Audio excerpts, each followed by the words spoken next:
quay các bạn.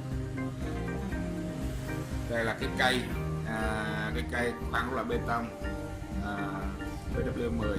Cái này là cây bằng nhôm nha các bạn nha, bằng nhôm, hợp kim nhôm. Đây là cái hai chấu của nó, dòng điện của nó là 220V nha các bạn nha.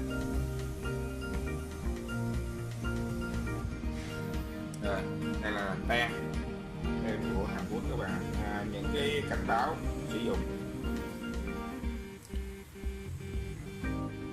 Đây là tem máy của con sung PW10, KSCD PW10 sản xuất tại Hàn Quốc các bạn.